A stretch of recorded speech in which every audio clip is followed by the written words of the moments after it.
thanks for having me. I really appreciate it. I always really like coming to groups that are libertarian or libertarian leaning, because I think you actually really get this in the core of your being, as opposed to some other folks that it's newer material to. So let me just give you a quick background, because I don't know all of you. I was 25 years in banking. I was just a boring banker.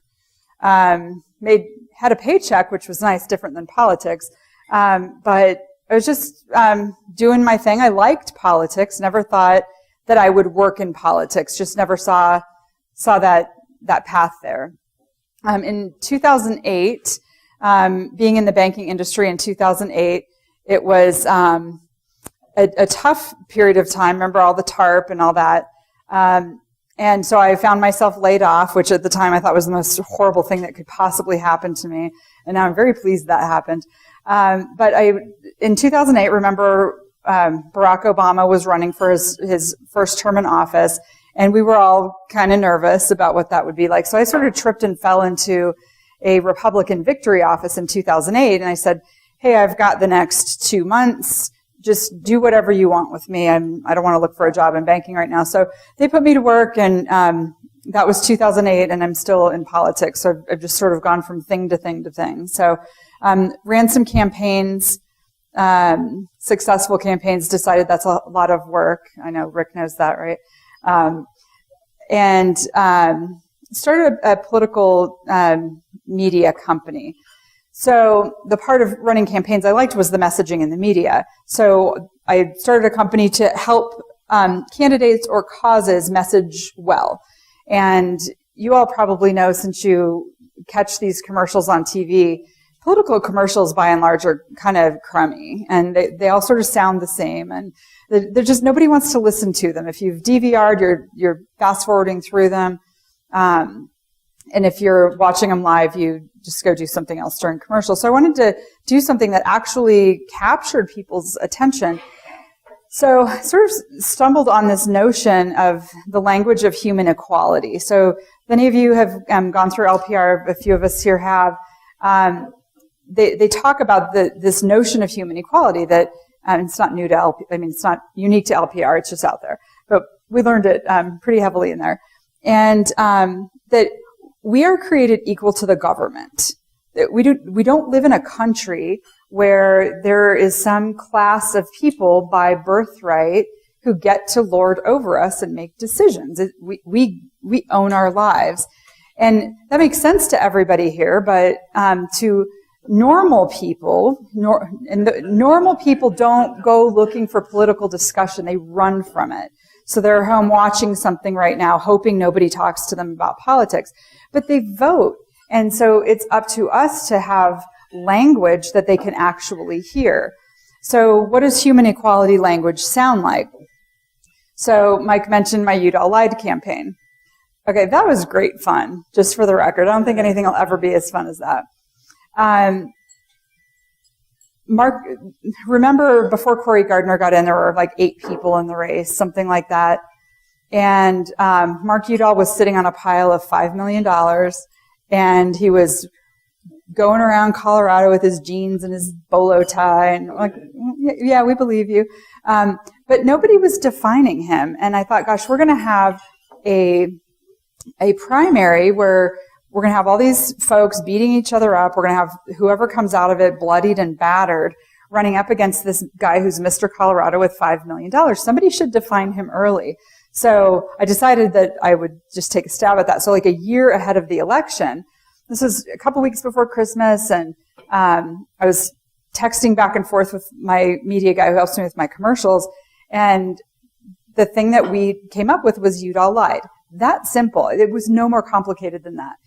The commercial went like this. I did a 15-second commercial, and put it on YouTube at mid-December. Nobody's paying attention because it's almost Christmas. The commercial went like this. Senator Udall, it's me to camera talking to him. Senator Udall, you said we could keep our doctor. You said we could keep our plan. You looked us in the eye and you lied. Okay, it was a few more words than that, but it was about that simple. So, of course, nobody's paying attention, right? So, Michelle Malkin, saw it on Twitter and retweeted it. And at the time, she only had like 350,000 followers. So then all of a sudden, just within like 24 hours, it's up to 10,000 views. I was like, oh, okay, well, maybe other people think that simple is good. But we literally, I bought udalllied.com. We had a social media campaign, raised money to buy radio and TV ads. And I got a ton of earned media where people just had me on to talk about my Udall Lied campaign. We had bumper stickers. I had this ridiculous TV commercial, get your free bumper sticker. And like people would write in and get their free bumper sticker. We had tens of thousands of these stupid bumper stickers out there, but it helped. So while Cory Gardner could be the happy warrior and talk about how great he was, somebody had to bash Udall. And so that's what we did with that campaign. But when I talk about the language of human equality, it is not okay for public servants to lie to us. That is not okay. They are not better than us. They work for us. That's not okay. And that's why that very simple message worked. The year before, in 2013, I got involved in the recall of Senator John Morse in Colorado Springs. And it wasn't just that he took away our gun rights, but when his constituents came to him and said, hey, we don't really like this, he's like, la, la, la, I am not listening to you. He told his senators, don't take their calls, don't listen to their voicemails, don't read their emails. He even told Rachel Maddow that on MSNBC. That's what I'm telling my senators. And that's what got 4 ordinary Coloradans who'd never been involved in politics before off their couches to do recalls. I got brought in because I'm a better face than some gun guys look like, apparently. So, but back to the human equality language. So, and I'm a gun guy through and through. I can talk Second Amendment all day long with you. I can talk about shall not be infringed all day long with you. But guess what? If people hear that language, they already know who to vote for. How do we get those other people? So, the commercial that I ended up doing that got significant national coverage was, again, me to camera, because apparently it comes across a little scoldy, and people kind of get that when you're scolding your politicians. So it's me to camera saying some other stuff, but the great line was, Senator Morse, don't you dare tell me how to defend myself.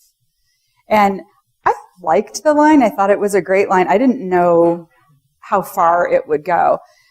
First of all, it made it into a women's issue, and I didn't intend that because I don't like gender politics. But for a woman to tell a guy, don't tell me how to defend myself, all of a sudden people are coming up to me in the grocery store, because Colorado Springs media market's small. It's not like the Denver media market that covers everywhere. We have a small media market. So if you're watching TV, you saw me because I was everywhere, because it's a small media market. So people would come up to me in the grocery store, you're that don't you dare lady. That's awesome. I hate guns, but you're right. He shouldn't tell you. So back to the notion of human equality language. You, the politician, don't get to tell me how to live my life. You don't get to tell me how to make decisions that are very basic. What's more basic than how I'm going to defend my life? And you don't get to tell me what to do. So I talked way too long on my background, but I really liked those 2 campaigns. So blah, blah, radio, TV.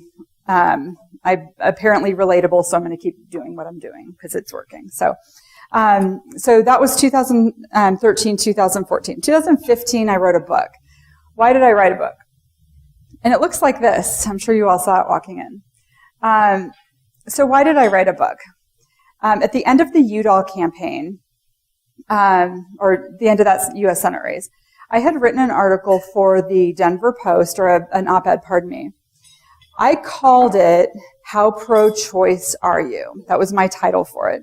And what my message is if you're voting for Mark Udall because you're pro-choice, he's not pro-choice in what school you pick for your kids. He's not pro-choice in how you choose to defend yourself, that sort of thing. So if you're going to use that pro-choice language, understand what it means. Within that, I also laid out a case, and people can argue with me or not, but I laid out my case for, I don't think Roe v. Wade is ever going away anyway. So what does this really matter? So the Denver Post, and they have editorial license to do this, they changed the title from How Pro-Choice Are You to Your Right to a Legal Abortion is Never Going Away. And I was like, oh, okay. Well, I kind of talked about that, but that wasn't my lead. But the only reason that that's interesting from so many years ago is that I thought, so I live in Colorado Springs. I have a lot of friends who work at Focus on the Family. I have friends who wake up every day to save babies. Those are my friends. And I thought, oh my gosh, they're gonna break up with me. I'm gonna lose all of my friends because of that headline. And that's not what happened at all. My friends in the pro-life activist community said, yeah, that's why we do other things too, because we don't know that it's ever going away either. But here's what happened. The left, within probably a minute, and I'm not exaggerating, within a minute of this thing getting posted online, launched this hate at me. Not Laura's wrong in how she's laid out this argument, but just mean, vicious, personal stuff. And so, and this was like October-ish or so, I was busy, so I didn't do anything with it, but I just registered it going, this is a problem for them somehow, that I'm talking this way about a social issue, different than maybe mainstream Republicans do. So I just sort of lodged that in my mind. So after I recovered a little bit from the election, I thought, okay, let's think about this differently. So, and by the way, my book started out to be helping Republicans not talk in clumsy ways about social issues. That was my thought process when I started it. Because if we can stop being clumsy about how we talk about these things, we could win forever, right? But as I'm writing the book, I'm like, wait a second, there's something bigger here. So on one side of the aisle, and these are the 4 issues I cover in the book, on one side of the aisle, we say, the government should stay out of schools and guns. We should make all those choices. But government should control abortion and marriage. And then on the other side of the aisle, they say government should stay out of abortion and marriage, but government should control schools and guns. And so I'm like, okay, we're either smart enough to make decisions or we're not smart enough to make decisions. And I think there's a higher level principle here that says if you care about schools that work, reducing gun violence, reducing abortion, and strong marriages, why in God's name would you ever turn them over to the government to fix? They have no capability to fix anything, and thus the title Government Ruins Nearly Everything. I'll hold off till Q&A for somebody to say why nearly, because, that question always comes up. But so I took on those 4 issues, and I call them the fireworks issues because among those 4, they are responsible for the most angst and crying and money and protesting and yelling and all of that stuff. And I'm thinking if we can just solve those 4 things, I think we would actually have energy to make this a better country. So let me go back to maybe government is better at some of these things, because we've got each side of the aisle has a couple things that they say government really should make these decisions. So if you think that government should make a decision for you, that we're not smart enough to do it, you have to admit that those people, and I'm going to point to them in Washington, D.C., those people thousands of miles away know better than I do what decisions I should make for my life.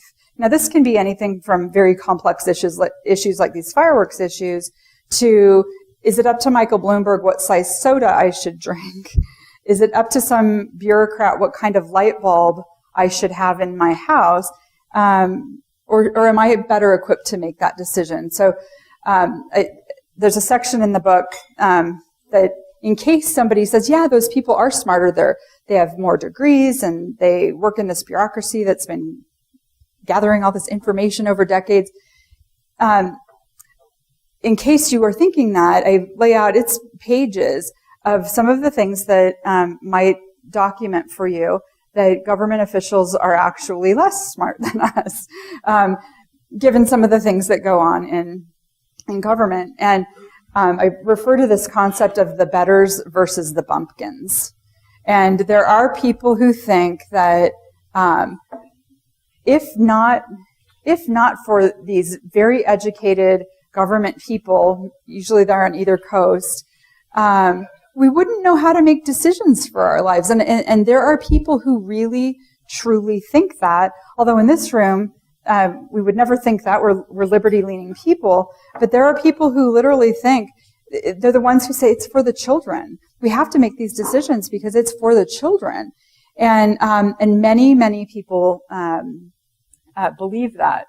So when we're kids, it's okay for our parents when we're kids to tell us what to do because we're their kids. They can tell us what to eat and when to do our homework and all that stuff. However, when we grow up, we get to make these decisions. And if you think about the way that that folks think about government who aren't like us, if you think about it, that they almost believe that the government is a parent by proxy, that they are some well-meaning group of people, just like our parents. Our parents aren't perfect, but they were very well-meaning. That these parents by proxy actually want to help us, so we should listen to them. And that's a very sweet, nice thing to say, but government isn't set up, no matter how well-intentioned any of those people are, government is not set up to fix things. You can look at some different examples like healthcare.gov. So healthcare.gov is the Obamacare website, and it started out with a budget of $93 million. Kind of sounds like a lot for a website, but what do I know? $93 million. So let's say that a private company needed a website and had a budget of $93 million. Let's just put those in equal places. The government ended up spending almost $900 million, not even including the IRS component so they could fine us. So 93 million to almost 900 million. What would happen to a business owner over here who had a $93 million budget? They wouldn't, but $93 million budget on their website, and then they spent 9 or 10 times that amount. What would happen to that business? Goes out of business. What happens to government? They get bonuses, for God's sake. So I mean, that's just one tiny little example. Government isn't set up to, pardon me? Yeah, right, exactly. They are not set up to fix problems. However, sometimes these 4 issues, schools, guns, marriage, abortion, these are things that we might have grown up feeling a certain way about. They might be very deeply entrenched, maybe faith-based. And so the point of my book is all of these are important issues, and when people get involved, they get better. So let me just give you an example. Everybody understands the guns thing here. Government gets involved, gun violence gets worse. We know that here. Let's talk about abortion. It's the big scary one. When government gets involved in abortion, things get worse. Now, what do I mean things get worse? Unless you are involved in the abortion industry, like you work for Planned Parenthood or a group like that, I think most normal people think that improving the world of abortion is there are fewer abortions, not more abortions. Okay, fewer is better, worse, more is worse. Work for Planned Parenthood, you have a business model that says different, but so we can't look here in our country to say, well, what happens if it gets banned? And again, I have lots of friends in my life that say we just have to make it illegal. So, but we've never done that here, so I can't look at what happened before and after. But lots of countries have done that, where there have been a change in government, where there was a very permissive abortion policy and it went to a very restrictive one. So what happens when you... Yeah, lots of examples internationally, and those are in my book. So what happens when they clamp down on them? Do abortions go up or do abortions go down when they're made illegal from being legal prior? They go up, and it feels not intuitive because you'd say, "Gosh, you make it illegal, and there should be less of it." We know that math problem doesn't work in anything else, and it documents itself out. You mentioned Romania. Central and South American countries. There are, and I go into a lot of this in the book. Ireland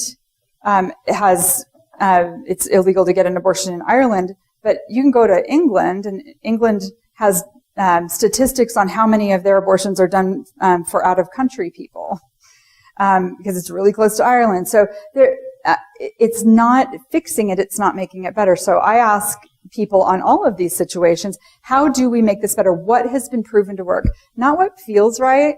If you look at the gun control debate, on the other side, when they say we have to have less guns, that will make us safer. And they really believe that, and it sounds good on paper. But we know that just the opposite is true. When there are more gun laws, more restrictive gun laws, only the bad guys have guns. I'm hoping that many of my friends here are prepared to defend us if something terrible were to happen. I'm assuming we are. I'm not the only one. So I go through each of those chapters, not just with theoreticals, but a hopeful message in each of those 4 areas. What are the things that people like us outside of government are doing today as we speak? And I have many stories in each chapter to improve the situation. Government's not doing it, but what are people doing to improve it? So my message of hope is if you're one of those people who wakes up every day and says, I got to save babies today. That's my only job today, is saving babies.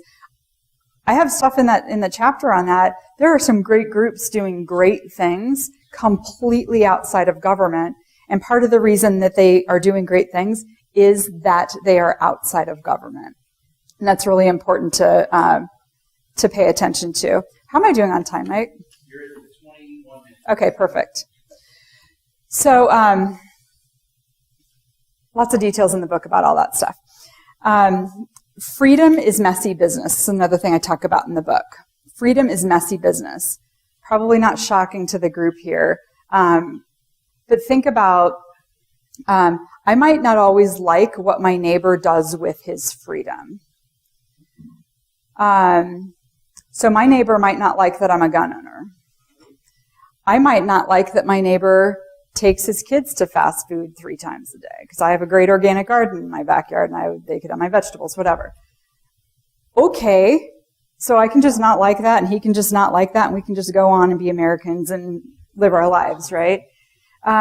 So part of it is a little bit, we need to toughen our skins a little. And it probably more relevant to a less liberty-leaning group, but to just toughen up a little bit. Okay, so that guy over there is, he's living with his husband. Okay. Not a problem here. He doesn't mind that I have guns and he's not a gun owner and hates guns. I don't mind that he has a husband. Great. Let's just all live in peace here. So the book, why did I write this book?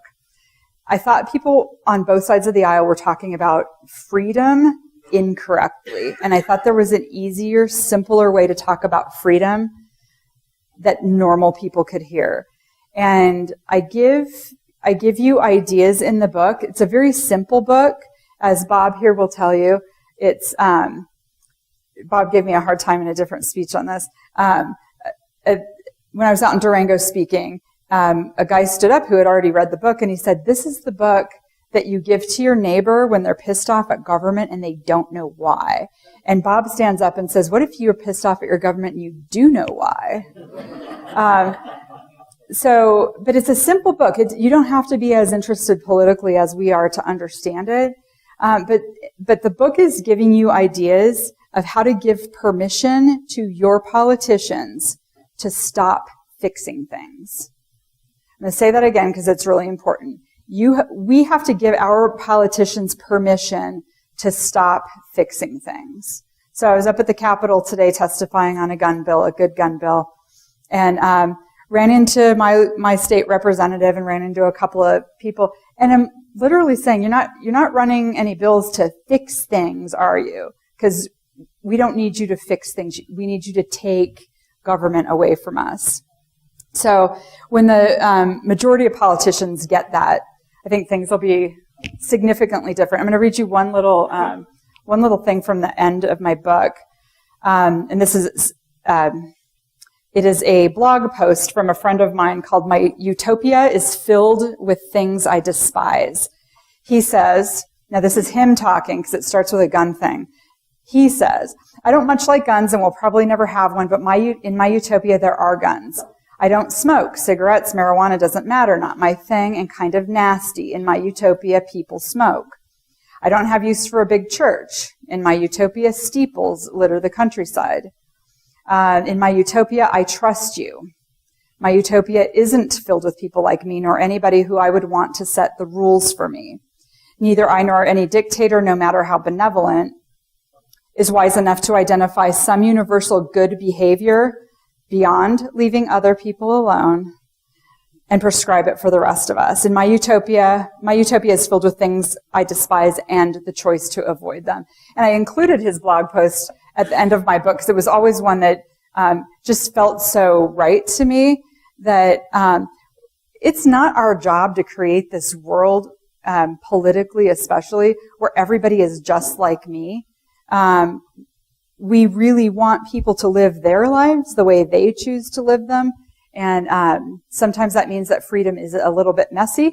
And I'm good at toughening up my skin and shrugging my shoulders and go, okay, and going on to the next thing because we've got a lot of things to do in our life. So that's a high-level overview of the book, and I'm happy to take any questions.